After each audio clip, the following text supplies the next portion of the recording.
为了小伙伴们更加便捷的查询参考，我们对小白测评微信公众号后台数据做了改版。以后你只要看到我们出了某款机型以测评为名称的视频，例如三星 S8 测评，你只需要在微信公众号后台直接回复机型名称三星 S8，即可查看更加全面的数据。不光有实拍样张对比，还有性能跑分、发热续航等等众多实测数据。以后你买机或者给别人做参考，只要我们出了测评视频，你都可以随时在微信公众号后台回复查看。小白测评微信公众号做你的实时测评数据助手，免费的，赶紧上车。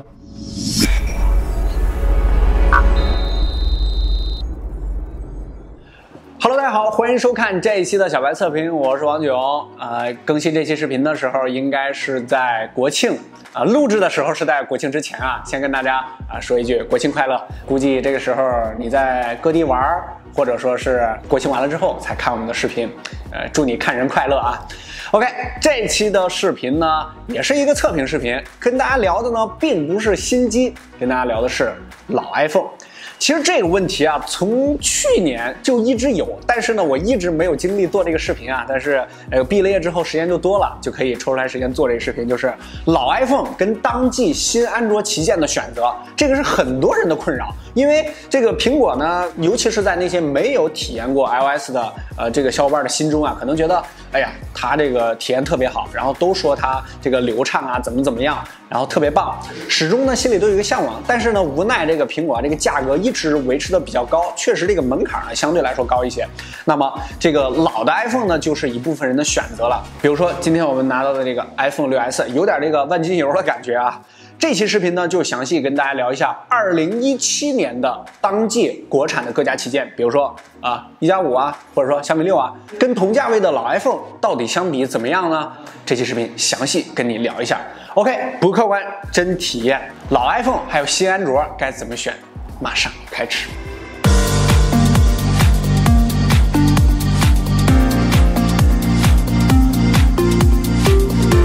先不说新机，二手 iPhone 呢已经是一个非常成熟的市场了。有很多资金不充裕的小伙伴呢，每年都换一个新的二手 iPhone。一方面呢是软硬结合非常优秀的体验，还有就是高品牌溢价，这保值也是非常高的。就算是买个二手，你再卖三手的时候，价格相对于其他安卓机呢也会高出不少。这次安卓阵营呢，我们选择的是2000到3000元档的2017年的新旗舰啊，小米6、荣耀9和1+5基本上是目前最热的。老苹果这边的代表呢是 iPhone 6s，2年前的机器，目前的价格呢在3000元出头。如果你在某宝淘一淘，可能会买到3000元以下的但是会比较少。跟之前的大测评一样，我们从性能、系统稳定性、续航、游戏等等环节进行全面的测评。首当其冲的就是性能方面，2年前的机器了，大家难免会对性能上打一个大问号啊。1+5和小米6呢都是骁龙835，荣耀9呢是国产的麒麟960，6s 是自家研发的 A9，835和960在之前的很多视频中我们已经聊得非常多了啊。来简单的看一下这2年前的 A9， 双核处理器，最高主频 1.8G 赫兹，三星的14纳米制程工艺。GPU 是 Parivia GT7600， 前面看着呢感觉并不太落伍啊，除了主频稍微低了点，但是运行内存只有2G， 1+5我们这是8G 版，整整是它的4倍。这一看感觉拿今年的新安卓跟2年前的 iPhone 好像有点不太公平啊。不过它还卖那么贵嘛，是骡子是马，咱们就拉出来溜溜。首先是理论性能，不服咱们先来跑个分。安兔兔 6s 最后得分12万多，距离835的16到18万呢还有不小的差距。荣耀9呢也有14万多。测试 CPU 性能的 Geekbench 的跑分 ，A9 的多核分式距离835和960呢都有不小的差距，但是单核性能竟然超过了835和960，因为它毕竟是只有2个核心嘛。3D Mark 6s 最后得分1500多，竟然比荣耀9呢还要高一些但是跟835呢还是有很大的差距啊。这个 Adreno 的540 GPU 还是不错的。6s 在总体的跑分上呢，跟今年的旗舰确实有不小的差距，但毕竟是2年前的机器了。不过 iOS 的优化可是耳熟能详啊。下面我们看看实际体验怎么样。在我们的特色20款应用的打开上呢，本以为2G 内存的 6s 会被这3部安卓旗舰没秒全，没想到结果是1+5、荣耀9、小米6这3款2017年的安卓旗舰在打开的过程中都出现了不同程度的卡顿情况。这个之前在性能大测评中跟大家聊过了啊。我实在高估了这些厂商目前对安卓底层优化的这个程度。小米6和荣耀9卡顿都比较严重，6s 呢全程稳定流畅。最后只用了2分21秒就打开了2轮20款应用，比1+5还快了30秒。1+5可是8G 内存啊！因为优秀的内存管理机制，中间没有杀死一个后台，而小米6和荣耀9都耗时4分多钟，结结实实的被 6S 踹翻在地。王者荣耀 6S 还支持高帧率模式 ，6S 还支持高帧率模式啊！进入到游戏，基本游戏打斗场景呢是在57到60帧之间，复杂场景会下到52帧，最低在49帧。整体呢也并没有比3款安卓旗舰差。然后是大型游戏《崩坏3》安装包啊，安卓的只有1G， 这个 iOS 的版本呢要大出了1倍多啊，有2.5G。当然这个是有一些内存算法上的不一样。我们这台16G 的 6S 装完《崩坏3》啊，瞬间就满了。进入到游戏，把画质调到60帧最高。由于 iOS 没有帧率监测软件，所以我们只能主观感受了啊。这个整个游戏过程呢，虽然说看不到帧率，但是基本上呢也感受不到卡顿感啊，整体还是挺流畅的。6S 在运行《崩坏3》最高画质呢也没有什么问题，但是有一点啊，这个电是掉得飞快。巧了，刚好我们这几款手机都是前置指纹识别，那我们就加一个指纹解锁速度的对比啊，这个技术已经非常成熟了啊。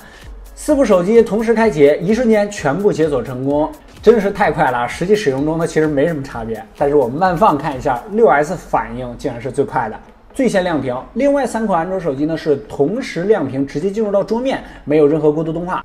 而 6S 是先到解锁界面，然后再进入到内部菜单。我们已经把动画关掉了啊。较真来看 ，6S 相对于其他3个呢，只是慢了一丢丢。拍照环节，这个也是大家十分担心的，毕竟是2年前的算法、2年前的调教和2年前的sensor了。相机方面，新发布的手机按理说体验应该是更好一些。这几款安卓旗舰呢都是双摄，主摄像头也都是1200万像素，1+5呢主摄是1600万像素，而2年前呢还没有流行双摄啊。6S 呢单摄1200万。看一下 6S 相对于其他3者白天的表现啊。第一组 6S 和小米6的天空呢更蓝一些，荣耀9和1+5呢稍显平淡啊。对面的楼房小米6依旧是有祖传绿的现象，我们这台呢是升级到了MIUI 9的最新版，但依旧还是有一些绿。远处的高楼呢解析力 6S 呢也并没有比其他差啊，几乎处在同一个水平。这一组考验相机的宽容度和测光，小米6以暗部测光为准了，所以阳光的地方呢稍有些过曝。6S 的画面呢有些偏冷。1+5和荣耀9呢观感相同，地砖的纹路 6S 和小米6呢出现了比较多的涂抹，荣耀9呢也有一些。这一组恐龙蛋里的草，4者的白平衡呢都出现了比较大的差异 ，6S 呢有些偏红，荣耀9呢又偏冷。看一下右下角的叶子 ，6S 出现了一些噪点，但是还能看清叶子的脉络。荣耀9和小米6呢出现了模糊，1+5呢最清晰，表现最好。紧接着是暗光的表现，这一组傍晚的场景，1+5的画面最亮，荣耀9呢则是整体欠曝 ，6S 在这儿有一些偏绿。看一下天空，4者呢都出现了噪点，但是 6S 呢也并没有比3者差。这组依旧是1+5的地面最亮，小米6呢依旧是偏绿喽。这个 6S 和荣耀9呢观感相同，对面楼上的钟 6S 这次没能发挥稳定啊，不敌安卓3剑客了。到了更暗的场景，4者的天空出现了非常大的差异啊！1+5的天蓝的像一张画布，荣耀9的天空泛白 ，6S 天空是深蓝。查看参数可以看出，小米6是因为有光学防抖啊，所以快门开的最低啊，只有1/12秒。这个1+5和荣耀9呢 ISO 最高达到了3200，噪点控制呢还好。6S 的感光度最低只有640，但是画面的噪点啊非常明显。这个也是 iPhone 乃至现在的7P 都有一个问题，就是在夜景，尤其是在录像的时候啊，暗光条件下噪点特别多。在这儿 6S 终于是大翻车了。实际的日常使用中呢，白天 6S 的表现还是挺不错的，在曝光啊、白平衡啊、解析力方面呢，并不比现在的安卓旗舰差。但是跟1+5呢还是稍微有些差距啊。夜景环节呢就要比其他安卓旗舰明显差一些了。整体来说 ，iPhone 6S 的拍照实力呢，在这个价位段确实有不足，但是如果要是放到2年前，那就是绰绰有余了。OK， 这期是特别节目啊，但是也是测评视频。同样在咱们的微信公众号小白测评后台回复 iPhone 6S 这一期视频的所有相关数据，小白都已经帮你打包做好了，你可以随时免费查看。后台回复 iPhone 6S 就可以了。小白测评微信公众号每晚发车，不见不散。系统方面，这个之前要做的时候我还有一些小质疑啊，因为毕竟是2个阵营的比拼嘛，他们压根儿从底层上都不一样啊。这个安卓和 iOS， 安卓的市场占有率呢要更高一些，但是各家的优化水平都不同啊，这个稳定性也是参差不齐。尤其是目前国产厂商对安卓底层的稳定性优化都不是特别好的情况下 ，iOS 呢是苹果自己开发、自己维护的系统，整个系统呢都是封闭性的，安全性呢也要比安卓高很多。但是缺点就是不能随便装软件，自由度呢没有安卓那么高，尤其是在以前啊，经常说玩安卓的才是真极客啊。但是现在呢，可能就好多了，因为大家呢对这个付费软件呢慢慢接受度也就变高了，愿意花几块钱或者10几块钱买一些软件，这个绝对是好事儿。但是在最基础的系统流畅度方面呢，使用中也能感受到 iOS 系统呢还是要比安卓流畅一些的，即便是这 6S 和2017年的安卓旗舰啊。安卓的每一次更新呢，其实都会对系统的流畅度呢做出优化，但是这只是说原生安卓，这个也是我之前说的，没有体验过原生安卓就不要乱说安卓卡啊，尤其是某些自带优越感的 iOS 用户啊。国内的这些手机系统呢，都是自家深度定制的，功能都非常多，除了今年偷懒的1+5呢，叠加改的都跟安卓好像差很多，但其实它只不过是穿上了一个非常厚、非常深层的一个大衣，一个大皮肤而已。功能多了，自然要维护的地方也就多，维护的地方多了，出现问题的概率也就增大了。单打开单个应用，流畅度呢一样的，但是在打开多个应用的时候，安卓和 iOS 的流畅度呢就出现了差距。这个之前在性能那儿大家已经看到了。安卓呢会出现一些闪屏啊，或者说直接跳过动画黑屏或者白屏加载的情况，而 iOS 呢依旧是比较流畅的，尤其是在每天收能量的时候 ，iOS 是直接动画过渡到详情界面，而安卓呢是直接接入，偶尔呢还会闪一下白屏哦，只有个0点几秒，但是还是会给体验呢造成一点割裂感。在稳定性方面 ，iOS 和安卓迭代呢都已经非常稳定了，尤其是原生安卓。哎呀，这个原生安卓呢，咱们是体验不到，实在是没办法。要不然呢，我一定建议大家去买原生安卓的手机。正常使用的时候呢，除非是低端机啊，或者是比较老的机型，现在连安卓呢也很少出现卡死机的情况。老 iPhone 呢，如果系统不是特别老呢，可以随着更新。在这儿呢，咱们再多说一句啊，就是在一些软件上专门针对苹果 iOS 的优化，比如说你发朋友圈的时候，安卓手机的朋友圈照片的质量压缩就比较严重，在 iPhone 上的压缩呢就没有那么严重。再举一个，就是微博上支持 Live Photos， 就是这个会动的照片啊，还带声音，但是安卓呢就不支持了。这个就是苹果足够强大，可以倒逼这些软件呢为自己适配，这个优势还是天生的啊。续航和充电环节呢也是一个非常重要的。iPhone 6S 的电池呢只有1715毫安时，没有看错。现在随便一个安卓手机电池都在3000加，而 6S 呢只有一半多一些，乃至到今年的 iPhone 8呢也没有到2000毫安时。6S 日常使用呢，一天肯定是要1充的，而且掉电呢确实是比较快的。如果你使用比较频繁呢，一天2充也是肯定的。另外3款安卓手机呢，因为电池呢都比 6S 大很多啊，所以在续航上呢也比 6S 要好。基本上你使用重度一点，一天1充呢也是没有问题的。还有就是充电速度，现在安卓呢基本是都支持快充的。6S 呢充电简直是折磨啊！这个原装5瓦的充电器，充电奇慢啊！这个充电基本上要2-3个小时，这还不算不上边玩边充的时候。如果有的话，一定换一个功率大点的充电器，起码你到10瓦，对吧？出门呢也要给 6S 带上保姆啊充电宝。在这一点上呢，2017年的安卓旗舰跟 iPhone 6S 真的还是有很大的优势了。关注我们频道的都知道，之前呢我们基本上做的都是国内今年的安卓旗舰机型的测评哦。之前呢使用了大量的国产品牌的旗舰机，之后确定要做这个视频的时候，直接切换到 6S 来使用。本来还以为啊这个差距呢可能会比较大，但是实际体验下来真的是有点刷新3观啊。iPhone 6S 在硬件性能基本上全线都弱于这些安卓旗舰的情况下，不说带来更好的使用体验吧，但是也都是旗鼓相当的，并且它还是2年前的手机。最重要的就是在系统的流畅度和稳定性上，安卓确实被 iOS 完爆了。我这次呢也确实都明白了，那些坚持用 iPhone 的小伙伴，不知道买哪个手机啊，就攒点钱买 iPhone 就行了。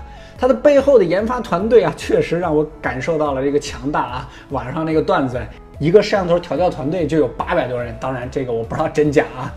6S 在拍照环节呢，白天情况下也没有比这些安卓机呢差多少，但是在夜景上呢确实有差距。还有就是没有人像模式啊这种新鲜的功能，最大的不足就是耗电太快，充电太慢，脾气不好的人压根就忍不了啊。还有就是应用太占内存，因为内存机制算法的不同 ，iPhone 呢还要多留一部分的空间。16G 就不说了啊，32G 我现在都极不推荐了，64G 起步吧。好在今年的 iPhone 8呢也都是64G 起步了，但是你要买老 iPhone 的话，我建议你最低也是64起。感觉上面我们好像都在夸 iPhone 啊，但是相比之下呢，安卓旗舰呢有更好的续航表现，设计感更强的外观，我觉得这一点是非常重要的啊。还有就是强大的性能，虽然说两者的系统的不同，但是目前国产的安卓旗舰呢也都能拿到每年最新的处理器，而且最重要的是每年买当季的最新款手机，这种心理满足感确实还是非常加分的。前面呢，咱们说的都是一些参数性的、比较硬性的一个指标，但是 iPhone 还有一个先天的优势，就是品牌溢价。这个可能就跟买车一样啊，比如说这个同级别的马自达呀，或者说是大众啊，都有很不错的车，但是BBA、奔驰、宝马，可能在有些人的心中是吧，在品牌上就高它一级，这个是难免的。有些人就觉得苹果可能是稍微好一些啊，即便是一个老 iPhone 是吧？这可能就是品牌啊、信仰方面的一些加持了，看你怎么选吧。不再啰嗦，直接跟大家说这期的奖品有点重磅啊，就是老 iPhone 嘛，这期我们将会送出一个非常经典的 iPhone 4，这橙色真的特别好啊，非常好的一个 iPhone 4。当然它肯定不是新的了啊。规则呢是在咱们的微信公众号小白测评后台回复老 iPhone。把字别看错了啊！老 iPhone， 你将会被后台记录。1周之后，我们将抽取一位幸运的小伙伴，送出这部非常非常经典啊、划时代的 iPhone 4，真的是我个人最喜欢的一代 iPhone。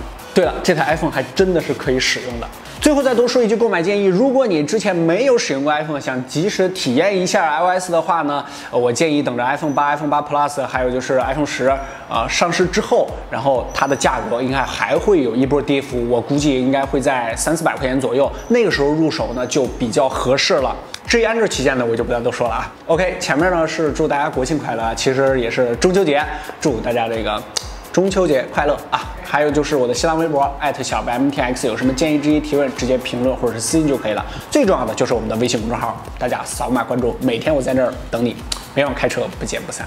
OK， 不客观真体验，小白测评，我们下期 iPhone X 再见，拜拜。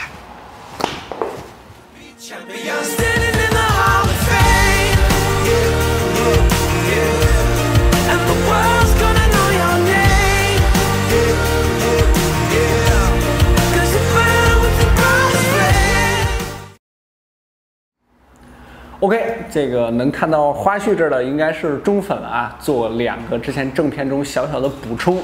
第一个就是 iOS 11的问题由于当时录制素材的时候呢 ，iOS 11还没有正式推送，因为我们录的比较早。但是后面推送了之后呢，我个人觉得是没有任何问题的，因为这次最后推的一个 iOS 11是5S，所以说6S 上呢肯定是没有什么这个卡顿啊，或者说正常使用啊都是没有问题。第二个就是购买上，这个现在国行的6S 呢，大概是在3600多或者3700多左右，但是等着这个 iPhone 10大规模上市之后，应该会下降个400块钱左右，大概可能是3300块钱左右或3200，这个时候港版的水货应该就会跌到2900左右、2800左右，所以说这个时候再入手是非常合适的。不过有很多小伙伴说，这个港版和国行的选择，我个人建议，如果你是机油的话，那买港版就没有任何问题了，因为你可以自己检测一下啊，拿回来自己看一下呀。如果你是并不特别了解，买一个图安心，我建议你还是买国行，因为那个时候国行也并不是太贵了。还有就是，找熟人，在这个渠道上面可能会拿到一个质量比较好的港版的货。这个就看你自己了，是吧？我相信机油的话，应该都有自己的门道。结束，多长时间？